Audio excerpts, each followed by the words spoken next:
time to trim the onions back. They're getting a little too long, tall and lanky. Don't want them more than a couple inches tall. These are about 4 inches tall. All that's needed is a pair of sharp scissors and a bowl to collect the tops in. And they're real simple. You simply clip them off about 1.5 inches above a soil level. And be sure to save the tops that you're cutting off, because they are excellent in things like scrambled eggs or in your salad or anything else that you like onion flavoring in.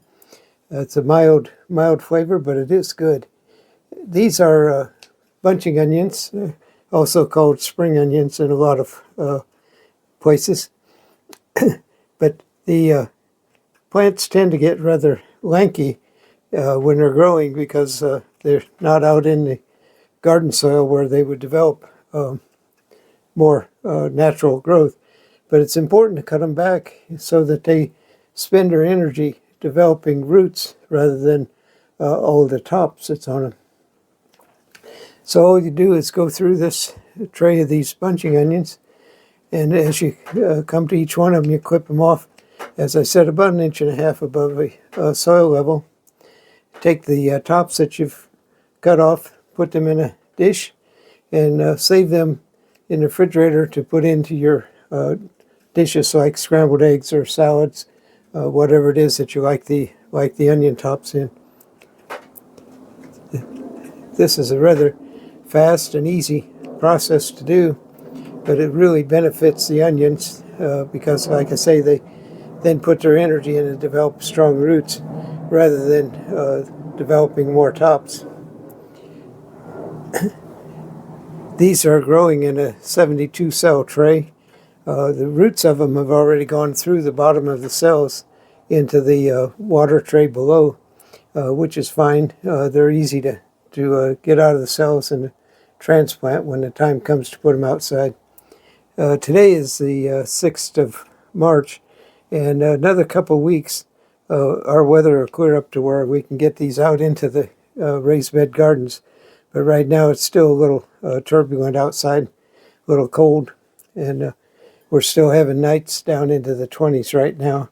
But by mid-March we get stabilized temperatures where it stays above 50 degrees at night, and that's a good time to put onions outside. They don't mind the cool weather. They can take frost or even freeze and still grow.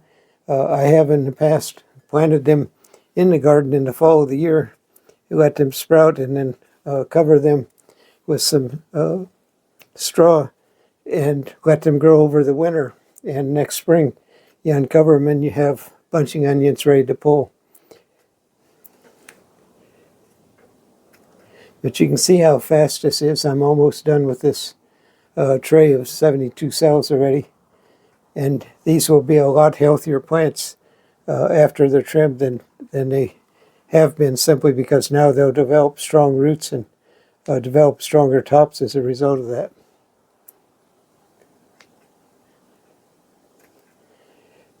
Few of the onion tops, as you clip them off, will fall down into the soil, and that's fine. They'll deteriorate or decompose, and they'll just be fertilizer, so it doesn't hurt anything. You don't have to pick them out if they fall down.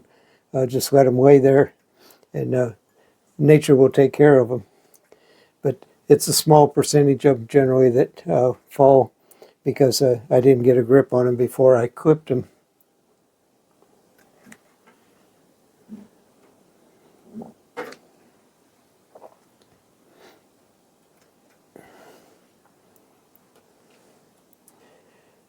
Looks like we've got a good clipping right there. So that's all that's involved in pruning back the onions and getting them ready to regrow and ready for the spring transplanting. Thanks for watching.